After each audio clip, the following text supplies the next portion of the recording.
maliki yaumiddin.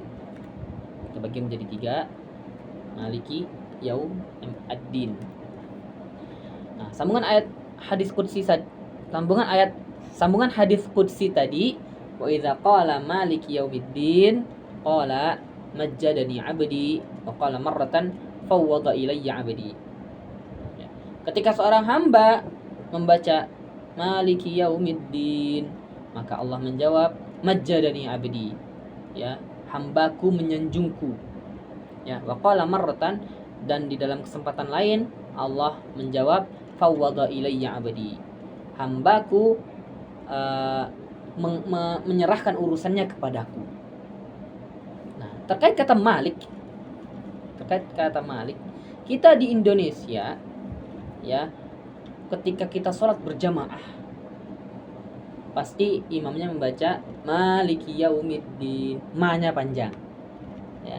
Tapi rupanya dalam kata maliki yaumiddin ini ada 2 cara baca. Pertama, dia panjang maliki yaumiddin. Yang kedua adalah pendek mimnya, maliki yaumiddin. Nah, itu kami alami sendiri ketika kami sholat di masjid kampus ini. Ya, imamnya adalah mahasiswa yang ambil jurusan Al-Quran, dan dia telah menguasai ilmu qiraat, ilmu bacaan Al-Qurannya. Jadi dia bisa membaca maliki yaumiddin atau maliki yaumiddin. Jadi kalau misalnya nanti mungkin di suatu tempat rekan-rekan sholat dan imamnya membaca maliki yaumiddin, jangan disalahkan, ya, karena itu salah satu dari cara baca ayat tersebut. Next, kita jelaskan sesuai kaidah bahasa. Ada 3 saja, maliki yaumiddin. Maliki, kata dasarnya, kata kerjanya adalah malaka yamliku mulkan, ya, yang artinya memiliki atau merajai. Dan ini adalah sifatun salisah, sifat ketiga dari sifat-sifat sebelumnya tuh, ya kan? Sifat ketiga dari Allah tadi. Sifat pertama tadi Ar-Rahman, kedua Ar-Rahim, ketiga sifatnya adalah maliki yaumiddin. Itu langsung tuh sepaket tuh.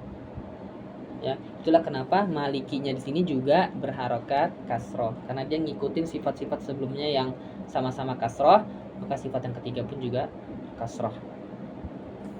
Yaum, ya, yaum ini dia posisinya adalah mudhofun ilaih. Dia bersandar kepada Malik ini, ya, bersandar kepada Malik, ya, makanya, dan mudhofun ilaih ini dia berharokatnya kasrah, jadi maliki yaumi, bukan yauma, bukan yaumu, tapi yaumi. Ad-din juga mudhofun ilaih, tapi yang kedua mudhofun ilaihi sanin, ya, maliki yaumi ad-dini, ya, dan ketiga-tiganya nih jadi kasrah. Malik ini karena dia kasrahnya mengikuti sifat Allah yang sebelumnya. Yaumi ini dia adalah mudhafun ilaihnya kepada Malik, jadi dia kasrah juga. Dan ad-din ini dia mudhafun ilaih ke yaumi, yaumiddini, jadi dia juga ikut kasrah. Berikutnya kita masuk ke makna ayat keempat, makna dari maliki yaumiddin. Maliki yaumiddin yakni yaumul jazaa'i wal hisab, wa khassal mulku biyaumiddini linfiradihi bil mulki hatta innahu la yastati'u ahadun an yatakallama illa biiznih. Malik yaumiddin itu pemilik hari apa? Pertama adalah hari pembalasan. Yaumul jaza adalah hari pembalasan, hari di mana setiap kebaikan dibalas dengan kebaikan pula, walaupun hanya sebesar biji zarrah. Wa may ya'mal mithqala dzarratin khairan yarah. Ya. Dan keburukan pun juga dibalaskan dengan keburukan pula. Wa may ya'mal mithqala dzarratin syarran yarah. Ya. Jadi yaumiddin itu bermakna pertama yaumul jaza, yang mana artinya adalah hari pembalasan, hari dibalasnya seluruh amalan kita, yang baik dengan baik, yang buruk dengan buruk. Dan juga yaumul hisab, hari di mana dihitung amalan kita, ya, dihitung amalan kita dan nanti ditimbang, ya. Kalau amalan kita timbangan kebaikannya lebih banyak, lebih berat, maka masuk surga otomatis. Tapi kalau misalnya timbangan keburukannya yang lebih banyak, yang lebih berat, maka bisa jadi dia masuk neraka dulu. Dan semoga kita dilindungi Allah dari api neraka. Dan hanya Allah satu-satunya raja dan pemberi aturan di hari tersebut. Jadi para makhluk, jin dan manusia yang sedang berkumpul di Yaumul Mahsyar nanti, dia nggak boleh ngapa-ngapain kecuali atas izin Allah. Sampai-sampai tidak ada satupun yang dapat berbicara kecuali atas izin Allah. Ya, jadi di hari tersebut ya udah mereka diam aja tuh, diam kan. Ketika dihisab dia diam aja, nggak boleh ngomong. Ya, dan ketika nanti ditanya, ya, tangannya dipakai ngapain, kakinya dipakai jalan kemana, mulutnya ngomong apa aja, matanya melihat kemana, ya, maka anggota tubuh tersebutlah yang berbicara. Tetap tangannya ngomong. Saya dulu di dunia mengasih sedekah. Matanya ngomong. Saya dulu di dunia melihat keindahan alam dan melihat ayat-ayat Al-Quran. Kakinya ngomong. Saya dulu di dunia berjalan ke masjid. Semoga itu ya yang anggota tubuh kita yang anggota tubuh kita bicarakan ketika di hari tersebut. Semoga bukan yang dosa-dosanya. Dan Malik Yaumiddin ini secara singkatnya memiliki arti pemilik hari pembalasan. Kita masuk ke ayat kelima. Ayat kelima bunyinya iyyaka na'budu wa iyyaka nasta'in. Ada 6. Iya dan ka ini dipisah dulu. Na'budu wa iyyaka nasta'in. Nah, di sini pun ada hadis kursi lanjutannya tadi. Fa idza qala iyyaka na'budu wa iyyaka nasta'in qala hadza baini wa baina 'abdi wa li 'abdi ma sa'ala. Ketika seorang hamba membaca iyyaka na'budu wa iyyaka nasta'in, maka Allah menjawab, ini antara diriku dengan hambaku dan untuk hambaku apa yang mereka minta. Ya. Next, ke pembahasan secara kaidah. Iyyaka na'budu wa iyyaka nasta'in. Iyyaka ini, iya di sini dia adalah maf'ulun bih. Terus secara bahasa Indonesianya adalah dia adalah objek. Dia akan ada penjelasan sedikit. Dan ka di sini adalah dhamirun munfasil fi mahalli nasbi maf'ulun bihi muqaddam. Jadi iyyaka ini adalah objek dari kata na'budu. Dan objek harusnya itu setelah kata kerja. Jadi kalau misalnya sesuai dengan kaidah bahasa Al-Fatihah ini harusnya ya secara bahasa na'budu iyyaka. Na'budu iyyaka. Kami menyembah hanya kepadamu. Nah, tetapi di sini Allah memiliki hikmah yang sangat luar biasa. Kenapa iyyaka dulu yang didahului setelah na'budu menjadi iyyaka na'budu? Jadi secara artinya hanya kepadamu lah saja ya Allah kami menyembah. Jadi kita mengutamakan Allah dulu daripada menyembahnya. Hanya kepadamu ya Allah kami menyembah. Ya, iyyaka na'budu. Na'budu diambil dari kata abada ya'budu abdan. Artinya adalah menyembah atau menghambakan diri. Ya. Dan na'budu ini adalah fi'il mudhari'. Ya. Tapi di sini fi'il mudhari'nya ya'budu. Sementara di ayat na'budu. Kenapa bisa terjadi? Ya. Karena ya'budu ini adalah domirnya huwa diganti dengan domirnya nahnu yang artinya kita. Menjadi na'budu. Wa iyyaka sudah ada dijelaskan di atas. Kita masuk ke nasta'in. Nasta'inu ya juga ada fi'ilnya, juga ada kata kerjanya. Dan ini kata kerja yang 5 huruf atau fi'il khumasi. Sementara fi'il yang 3 huruf disebut fi'il sulasi. Ya, ada kata salasah jadi sulasi. Yang ini nasta'in 5 khamsah jadi khumasi. Kata kerjanya adalah ista'ana, yasta'inu, isti'anatan. Ya. Dan karena dia nasta'inu ini adalah fi'il mudhari', dia juga rumusnya sama seperti ya'budu, yaitu yasta'inu bertemu dengan nahnu menjadi nasta'inu. Kita masuk secara makna ayat pertama iyyaka na'budu.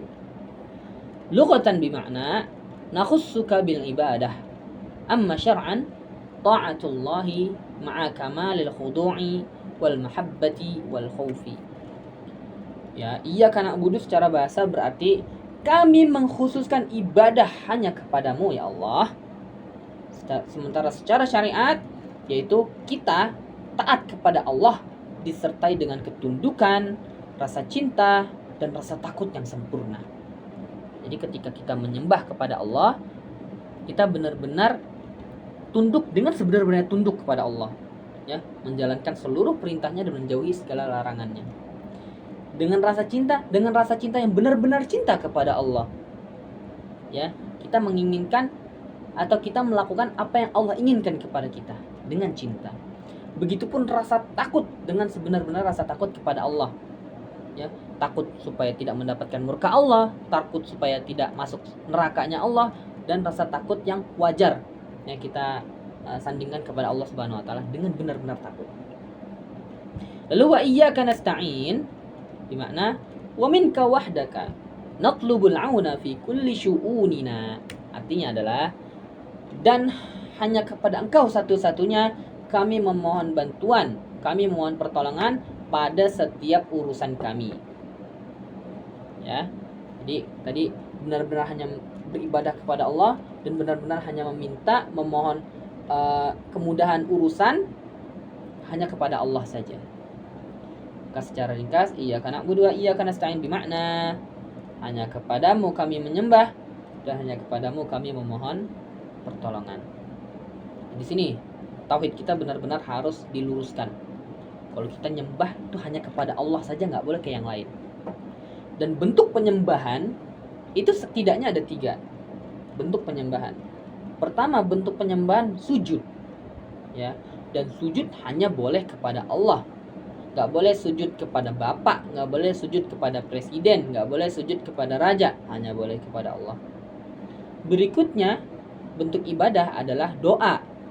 Dan doa hanya boleh langsung kepada Allah saja. Tidak perlu pakai perantara. Ya, kalau mau minta harta, minta langsung kepada Allah. Ya Allah, berikan hamba harta. Mau kesehatan, minta langsung kepada Allah. Gak perlu minta sama orang lain. Apalagi mintanya kepada hal-hal mistik. Minta kepada kuburan, minta kepada pohon keramat, minta kepada lautan. Itu gak boleh. Kalau mau minta, hanya boleh kepada Allah saja. Next, ayat ke-6.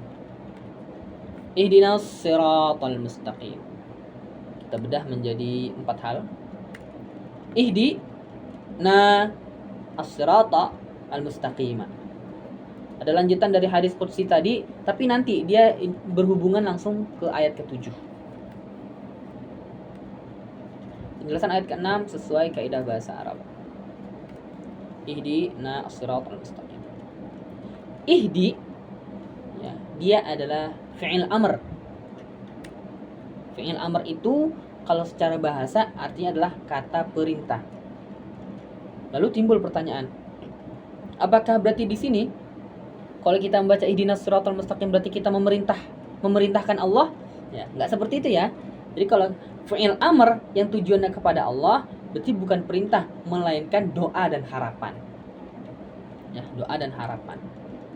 Penjelasannya nanti setelah ini kita bedah dulu secara fi'ilnya, kata kerjanya. Kata kerjanya adalah hada yahdi hidayatan. Ya, jadi nama saya masuk ke dalam masdarnya dari kata hada yahdi. Hada yahdi hidayatan. Dan ihdi ini, ya, ihdi ini domirnya ke siapa? Domirnya domir mustatir takdiruhu anta. Ya. Jadi ihdi, permintaan fi'il amr ini itu tujuannya ke anta, ke engkau. Engkau di sini apa? Engkaunya ke Allah. Ya. Jadi ihdi artinya tunjukilah. Ya Allah, engkau tunjukilah aku. Jadi seperti itu. Tapi sini bukan aku rupanya, tapi pakai na. Nah, di sini dia posisinya sebagai dhamirun muttasil dan maf'ulun bih. Dhamir muttasil artinya adalah dhamir yang nempel kepada fi'il. nempel ya, muttasil, terhubung ya. Jadi dibaca ihdina. Lalu karena dia terhubung, dia punya posisi satu lagi, yaitu maf'ulun bih atau sebagai objek ya, sebagai objek.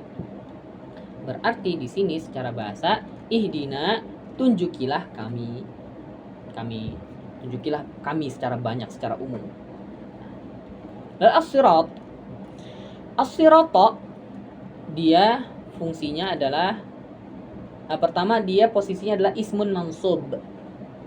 Ismun mansub artinya ism yang huruf terakhirnya berharokat fathah, mansub namanya. Berharokat fathah disebut mansub. Dan kenapa dia mansub? Karena dia posisinya adalah maf'ulun bihi sanin, yaitu objek yang kedua. Objek pertama ini, tadi ini, kita adalah objek kedua, dan as-sirat sebagai objek ketiga. Tunjukilah kami jalan atau jalur. Lalu kita masuk ke al-mustaqim. Al-mustaqima, ada fiilnya dulu. Mustaqima diambil dari kata istaqama, yastaqimu, istiqamah ya. Dan ini istaqama adalah fiil sudasi atau kata kerja 6 huruf ya, fiil sudasi.